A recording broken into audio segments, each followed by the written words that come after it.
ছোট যিচু আৰু তেওঁৰ শিষ্যসকল যিৰিহো নগৰৰ পৰা ওলাই যাওঁতে অনেক লোক যিচু পাছে পাছে গ'ল।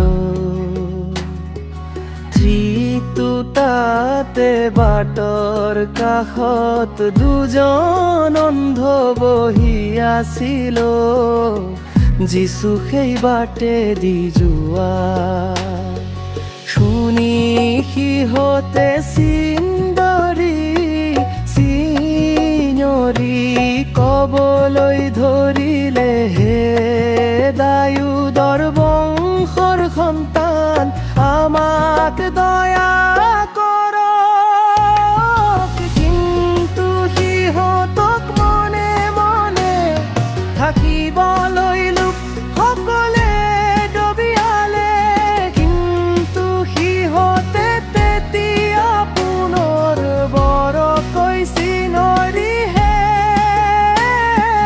ক'লে, হে প্ৰভু দাউদৰ বংশৰ সন্তান আমাক দয়া কৰক।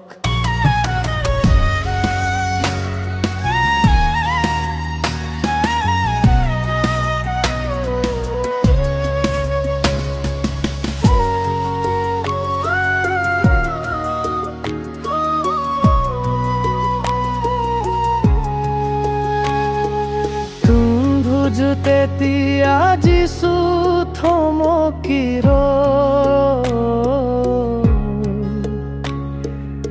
আৰু সিহঁত মাতি সুধিলে, তোমালোকে কি বিচাৰা? মই তোমালোকৰ কাৰণে কি কৰিম? সিহঁতে যিচুক ক'লে, হে প্ৰভু আমাৰ চকু মুকলি কৰক।